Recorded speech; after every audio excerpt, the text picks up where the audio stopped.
Қазіргі уақытта бұл жатақхана салу мәселесі шынында президенттің тапсырмасы бар ғой, енді ауыл жастарын, студент жастарды жатақханамен қамтамасыз ету деген мәселе. Бұл өте күрделі мәселе. Қазір біз айтып отырмыз, мынаншасыншы жылдарға дейін осынша орын керек бізге, соны салуымыз керек деп отырмыз. Ал енді біз мына демографияға қарайықшы, мына жерде жазылып тұр. Соңғы 7 жылда күшті демографиялық жүктемелердің бастан кешіретін болады дейді. Соңғы 7 жылда. Сонда қарап отырсақ, егер 21-ші жылы елдегі халық саны 18 миллион 800 адамды, 22-ші жылы 19 миллион. Тұжырымдаманы қарап отырсыз ғой, иә? Тұжырымдаманы 2029 жылға қарай мектеп бітірушілердің саны 2 есеге өсуі күтілуде дейді. 2 есеге өсіледі. 2030-2050-ді айтсаңшы тіпті. 2050-де енді оны айтсаңыз енді ол туралы енді өте қорқынышты. Сондықтан бұл жатақхана салу мәселесін тек қана мемлекеттің мойнына ғана жүктеп қоюға болмайды. Әрбір жоғары оқу орны бұған өзі кірісу керек. Мысалы, мен өзіміздің университеттің мысалында айтайын, 2018 жылы Тараз қаласындағы біз Тараз қонақ үйін сатып алдық. 430 миллион теңгеге. Өте жақсы практика. Сөйттік та оны мынау қаржы орталығымен, білім және ғылым министрлігінің қаржы орталығымен біз реконструкцияға келісім шартқа отырдық та, өзіміз соны түгел күрделі жөндеуден өткіздік.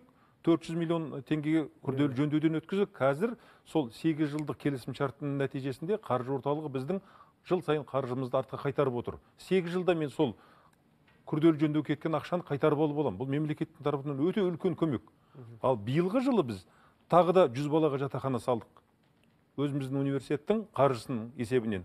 Бұл жерде мынау инвесторлармен жұмыс жасау керек. Одан кейін мынау білімге ден қойып жүрген біздің жастарымыз жақсы білім алса екен деген кәсіпкерлердің арасынан жақсы азаматтар бар.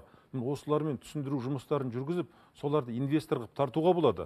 Соның нәтижесінде мүлдем болмаған жағдайда даму арқылы жаңағы 6% мөлшермен кредит алып, жатақхана салып, студенттердің жағдайын орналастырып, содан кейін барып, ол кредит шетінен төлеп отыруға болады. Жолдары көп оның.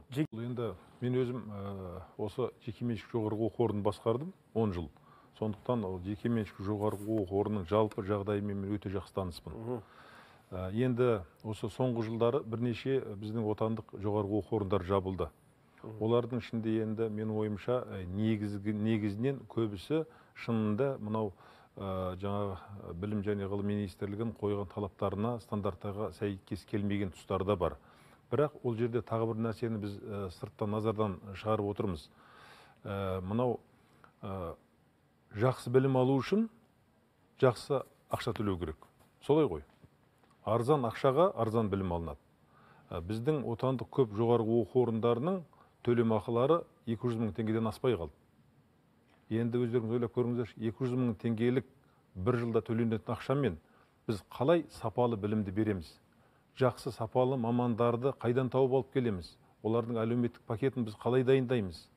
Оларға жоғары айлықты біз қалай төлейміз? Міне осы жағынан да министрлік тексерді, осы жағынан да қарады шын мәнінде. Көптеген жабылған жоғары оқу орындарындағы төлемақы 200-250 мың теңгеден аспай тұрды. Бұл шындық. Осы жағынан алып келген кезде министрліктің позициясы дұрыс. Ал енді мынау 30 жыл мерзім берілді бәсекеге. Осы уақытта қайда қалды деген тағы да бір сұрақтар келеді. Бірақ 30 жыл бұл үлкен жыл емес. Мынау әлемдік жоғары дамыған оқу орындарының даму үрдісіне қарасаңыздар, ең кемінде 100 жылдан бастап жоғары қарай кетеді. Сондықтан бізде әлі де болса нарықта бұл жекеменшік болсын, мемлекеттік болсын, жоғарғы оқу орындарының арасында өзара бәсекелестікке біз жіберуіміз керек. Мемлекеттік құралды пайдалану тетіктерін мен ойымша мейлінше аз пайдаланған дұрыс. Әлі де болса бізге уақыт керек. Өйткені дамыған кез келген мемлекеттердің өзінің тарихына қараңыздар, солардың жоғарғы оқу орындарының тарихына қараңыздар.